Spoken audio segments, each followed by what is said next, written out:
Good morning, MSB Universe, and the postseason is upon us. Come Sunday morning, 9 a.m., we have our wild card matchup on M&S Field in M&S Park, the most beautiful park there is, and we have the number 4 seed Rubble on the Double taking on the number 5 seed in a 1-7-inning game in Super Smash Bros. Now, this matchup, listen, it's two different style teams.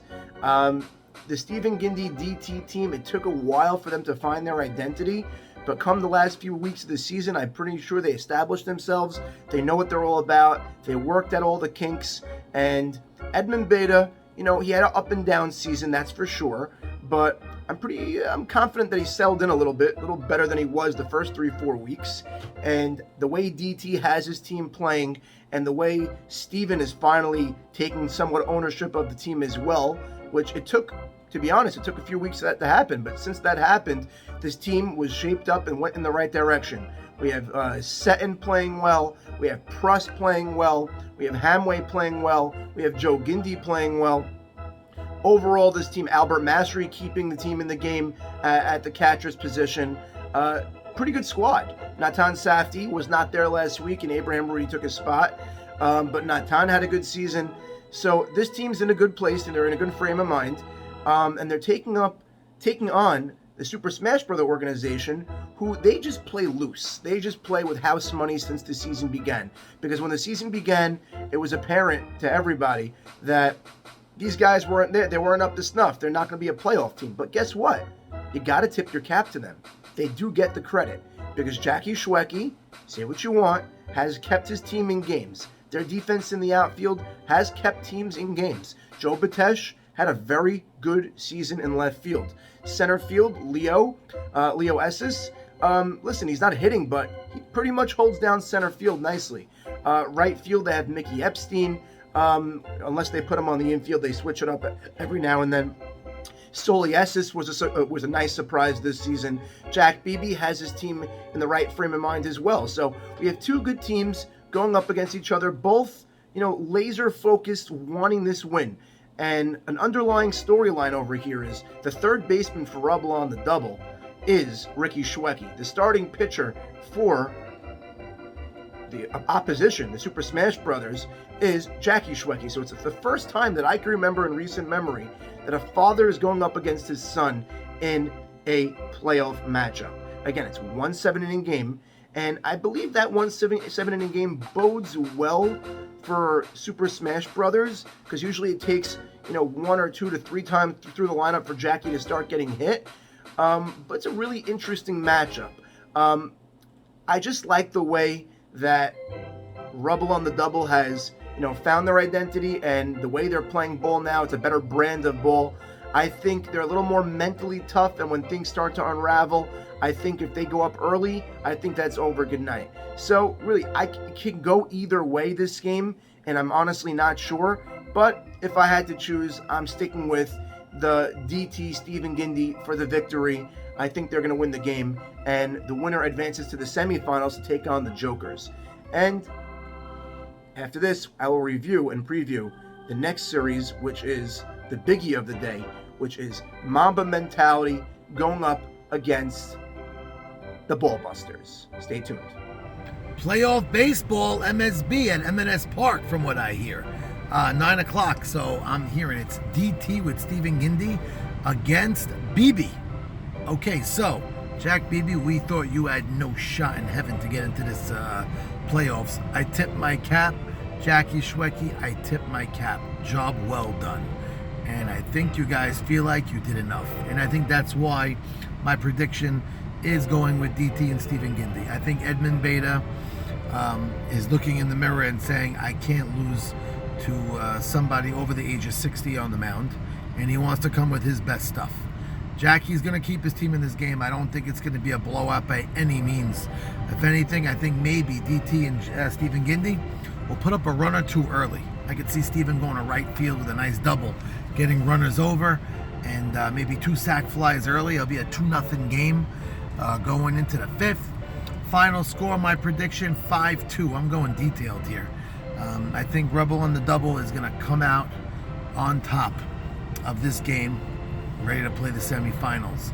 Good job, BB, getting this far, and I think you're going to battle, but I just don't see your team coming out. If they have a hope, it's Joe B going 3 for 3 with a triple and 2 doubles, but just don't see it in the cards. I think Stephen Gindy, as a co-captain, is going to keep his team together with DT, focused, at hand, and ready to rock. Welcome back. So, this is a biggie. Mamba mentality. They had a great second half surge. Since the insurgence of Jack Harari in the lineup, he's literally been unstoppable. He's a one-man wrecking crew. And him and Joseph Verratti together in the lineup with a bunch of complementary players, all pretty much doing their part. They're moving runners over. Yoni Sarfati, when he's there, he makes a difference in their lineup, and I believe he will be there. Feldman having a good year. Kafka having a good year. Feldman. Eskenazi. So a lot of these new guys, these new up and Buff, a lot of these new guys came to play this season. I mean, they had a rough go at it to go, I think it was 0-4 to start the year, but ever since then, they righted the ship, and they got themselves to the number 3 seed. So they're a good team. There's no way around it. They are a good team. They have a decent lineup, and with guys like Jack Harari going the way he's going, and he's kind of the best protection for Joseph Verratti or vice versa. And listen, I think Dan Braun also defensively and on the mound has stepped it up over the last month or so, and perfect timing, because this is where he shined 2 years ago when the old school won the World Series. However, they are going up against the buzzsaw of the Bullbusters. The Bullbusters, and if you look at the numbers, it's mind-boggling. You have literally almost every offensive category, the top 3 or 4, is filled with the Bullbusters. You have a Cy Young candidate on the mound in Ray Sakal. You have Rookie of the Year candidates all over the place on that team. Shuadani leading the charge over there. You have Aaron Levy having an unbelievable, mind-boggling season offensively. And then guys in the bottom of the lineup like Morty Grazzi and even the unsung heroes of the squad like Isaac Cohen. We're not even talking about guys like Itzkowitz and Grun and Hank DeWeck, who are also MVP candidates in their own right. So this team all year long has been the best team, and it's not even a question. They lost one game, and that was to the last place El Chapo, ironically. And listen, they're just going at an elite level, and anything aside from a World Series win would be a epic disaster and a colossal collapse. Look around the diamond. They have A.B. Dweck at second base. It's just everywhere you look, they have a spot covered, and there really is no holes on this team. So, gun to head, I'm taking the Bullbusters in a sweep. And if Mamba mentality somehow ekes out a game 3, all bets are off, obviously, but I'm taking a sweep for the Bullbusters. Let's see how this plays out. Potentially after Sunday, we could be down to 3 teams remaining. We could have a World Series team from the winner of the series I just mentioned, of the semis, and then we'll have a semifinals to play of the Jokers versus the winner of the wild card. Things are getting exciting. Things are getting great now, and stay tuned. I can't wait to see you all on Sunday. Okay, Sam, regarding that second matchup that we have happening on Sunday, it's the Bullbusters against Mamba Mentality. Well, the little we know about Dan Braun, Sunday morning, old school, he rocked it. Granted, he had some veterans and a great defense behind him. Does he stand a chance against this juggernaut of a Bullbusters team? A 12th rounder who's probably going to be in the MVP standings, right? In Aaron Levy. And it's not like their 1, 2, and 3 pick were too shabby. It's himself and all the players he has with him, whether it's Hank. These guys could play, man. They came to play, and they showed it all season behind the arm of Ray Sakal. If Mamba Mentality has a chance, a name I haven't heard enough about was Benji Eskenazi. I've seen this guy play in the past in a couple of other tournaments, and so maybe he turns it on and really helps that Mamba Mentality team go, and they hit Ray Sakal, and they play an exceptional defense. Maybe. That's, to me, the only sliver of hope they got. It's got to be the Bullbusters, and I'm taking them in a sweep. Maybe game 1 will be close. Game 2, I see them romping.